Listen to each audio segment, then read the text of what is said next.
आज राजश्री अपने 3 साल के बेटे आरव के साथ अपने गांव से इंदौर आई है। उसकी बड़ी बहन गौरी यहाँ की नई आईपीएस अधिकारी है और आज उसका जन्मदिन भी है। राजश्री ने सोचा था आज ऑफिस में जाकर दीदी को सरप्राइज दूंगी, आरव भी खुश होगा। रेलवे स्टेशन पर भीड़ है। राजश्री ने एक ऑटो पकड़ा। भैया, सिटी पुलिस ऑफिस ले चलिए। रास्ते में बारिश शुरू हो जाती है। बूंदे शीशे पर पड़ती है। हवा में ठंड घुलने लगती है।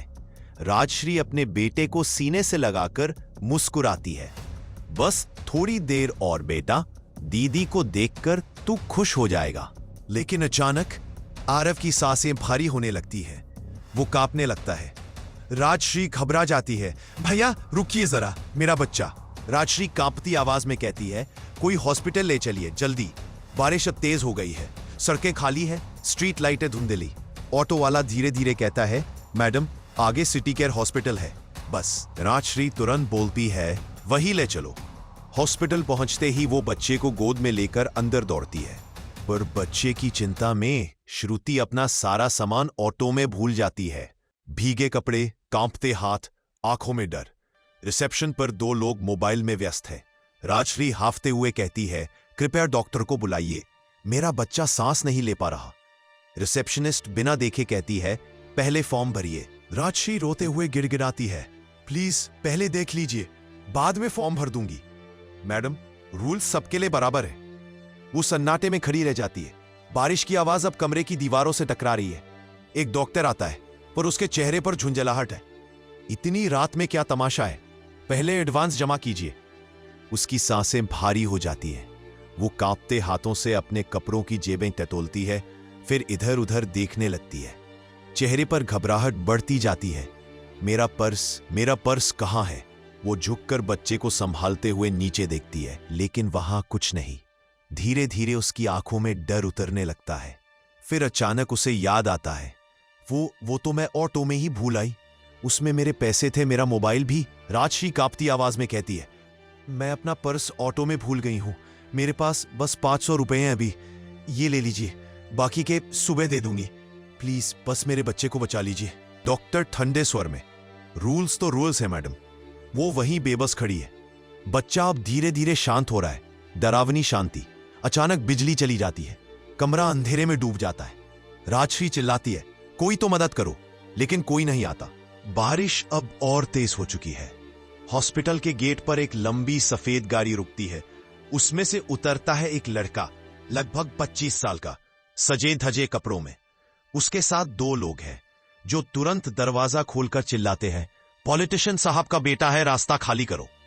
रिसेप्शन पर बैठे वही लोग जो कुछ देर पहले राजश्री को रोक रहे थे, अब तुरंत उठ खड़े होते हैं। फाइलें छोड़कर भागते हुए कहते हैं, डॉक्टर वर्मा को बुलाओ, वीआईपी पेशेंट आया है। राजश्री, जो पास के कॉरिडोर में अपने बीमार बच्चे के साथ बैठी थी, ये सब देखती रह जाती है। उसकी आंखों में हैरानी और दर्द दोनों है। वो कांपते हुए उठती है। डॉक्टर और नर्स जल्दी में उस लड़के को स्ट्रेचर पर लेकर आईसीयू की ओर बढ़ते हैं। रास्ते में राजश्री रोकने की कोशिश करती है, डॉक्टर साहब, मेरा बच्चा अब सांस नहीं ले पा रहा। डॉक्टर बिना देखे कहता है, प्लीज साइड हो जाइए, वीआईपी केस है। बारिश अब भी कांच की दीवारों पर दस्तक दे रही है। आईसीयू के बाहर राजश्री अपने बीमार बच्चे को गोद में लिए खड़ी है।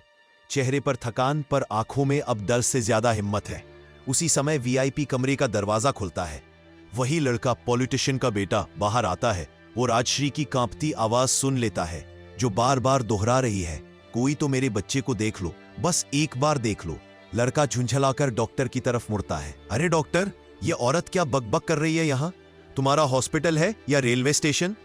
डॉक्टर, जो अब तक डर और चिढ़ के बीच फंसा है, गुस्से से राजश्री की ओर बढ़ता है। बहुत हो गया, निकलो यहां से, समझी? वीआईपी केस चल रहा है। राजश्री पीछे नहीं हटती। वो बच्चे को सीने से चिपकाकर कहती है, वीआईपी हो या कोई भी, मेरी औकात चाहे जो हो, मेरा बच्चा मर रहा है, बस उसे देख लो। डॉक्टर भड़क उठता है। वो सिक्योरिटी गार्ड को इशारा करता है, निकलाओ इसे बाहर और रिपोर्ट लिखवाओ कि यह हंगामा कर रही थी। तेज बारिश में श्रुति गेट के बाहर घुटनों के बल बैठी है। बच्चे को सीने से लगाकर थकी आवाज में कहती है, आरव उठो ना बेटा, बस एक बार। बिजली चमकती है, उसी पल एक जीप की हेडलाइट उस पर पड़ती है। जीप हॉस्पिटल के ठीक सामने रुकती है। दरवाजा खुलता है। आईपीएस गौरी राठौड़ बाहर उतरती है। भीगी वर्दी, गले में रेनकोट आधा उतरा हुआ, चेहरे पर थकान, पर आंखों में आग। वो श्रुति की हालत देखकर ठिठक जाती है। धीरे धीरे पास आती है। राजश्री। श्रुति ऊपर देखती है। पहले यकीन नहीं होता, फिर कांपते हुए बोलती है, दीदी। दोनों बहनें बारिश में आमने सामने, एक की बाहों में उसका मरता बच्चा, दूसरी की आंखों में ना झुकने वाली नफरत और दर्द। गौरी झुकती है, बच्चे की नब्ज टटोलती है, फिर धीरे से उठकर सिक्योरिटी गार्ड्स की तरफ मुड़ती है। किसने रोका इसे अंदर जाने से? कोई जवाब नहीं देता। गौरी चिल्लाती है, बोलो, किसने रोका मेरी बहन को? आईपीएस गौरी राठौड़ जैसे ही हॉस्पिटल के अंदर कदम रखती है, वहां मौजूद हर शख्स की सांसें थम जाती है। रिसेप्शनिस्ट मोबाइल नीचे रख देता है। नर्सें अचानक अपनी फाइलों में कुछ ढूंढने लगती है। डॉक्टर वर्मा, वही जो कुछ देर पहले राजश्री पर चिल्ला रहा था, अब हड़बड़ाकर आगे आता है। कपकपाती आवाज में कहता है, मैम, हमें नहीं पता था कि ये आपकी बहन है। अगर पता होता तो हम इन्हें तुरंत एडमिट कर लेते। गौरी की नजरें आग की तरह ठंडी है। वो कुछ पल चुप रहती है, फिर धीमे पर डर पैदा करने वाले लहजे में कहती है, तुम्हें पता होना जरूरी नहीं था कि ये मेरी बहन है। बस इतना समझना था कि ये एक मां है जिसका बच्चा मर रहा था। डॉक्टर के चेहरे से रंग उड़ जाता है। गौरी आगे बढ़ती है। उसके कदमों की आवाज पूरे कॉरिडोर में गूंजती है। जब से मैं इस शहर की आईपीएस बनी हूं, यहां कोई अपराधी बचा नहीं है, और आज इस हॉस्पिटल के हर गुनाहगार का हिसाब होगा। डॉक्टर ने ना कुछ कहे तुरंत छोटे से बच्चे की जांच शुरू कर दी। वो तेजी से मशीनें जोड़ता है, हाथ कांप रहे थे। नर्सें भी मदद करने लगी, पर दुर्भाग्यवश सभी कोशिशों के बावजूद बच्चा नहीं बच पाया। खबर फैलते ही राजश्री का रोना और तेज हो गया। गौरी ने वही दृश्य देखा। उसका गुस्सा एक पल में तेज हुआ और फिर एक अलग ठंडे इरादे में बदल गया। दिल में दर्द तो था, पर अब उसकी एक ही सोच थी, जिम्मेदारों को सजा मिले। गौरी ने तुरंत काम शुरू किया। उसने आईसीयू रजिस्टर, शिफ्ट रिपोर्ट और सीसीटीवी की मांग की। सबूत मिलते ही उसने डॉक्टर वर्मा और जिन कर्मचारियों की लापरवाही पाई गई, उनके खिलाफ कानूनी कार्रवाई करा दी। पुलिस ने पूछताछ की, अस्पताल प्रबंधन को नोटिस मिला और समुचित जांच शुरू हो गई। गौरी ने मीडिया को भी दुरुस्त रूप से बताया कि यह कोई व्यक्तिगत बदला नहीं है, यह लापरवाही और सिस्टम की कमियों के लिए हो रही कार्रवाई है। जनता और अधिकारिता समूहों ने उसके साथ आवाज उठाई। कुछ ही दिनों में अस्पताल के कुछ उच्च अधिकारियों पर सख्त कार्रवाई हुई और कई नियम तुरंत बदलने पर जोर दिया गया। इमरजेंसी प्रोटोकॉल कड़े हुए, ट्रेनिंग बढ़ाई गई और जवाबदेही तय की गई। राजश्री को जोखिम भरे दिनों में कानूनी और भावनात्मक मदद मिली। गौरी हर कदम पर उसके साथ रही। राजश्री ने आखिरकार अपने बेटे को अंतिम विदाई दी। आंसू में दर्द था, पर आंखों में थोड़ी शांति भी। गांव में लोगों ने मिलकर सहारा दिया। कई हफ्तों की जांच के बाद कोर्ट में मुकदमे चले। दोषी पाए गए लोगों को सजा हुई। कोई पदच्युत हुआ। किसी पर जुर्माना लगाकर लाइसेंस पर रोक लगी। ये सजाएं सिर्फ सजा नहीं थी, बल्कि संदेश भी थी। किसी की जिंदगी के साथ लापरवाही बर्दाश्त नहीं होगी।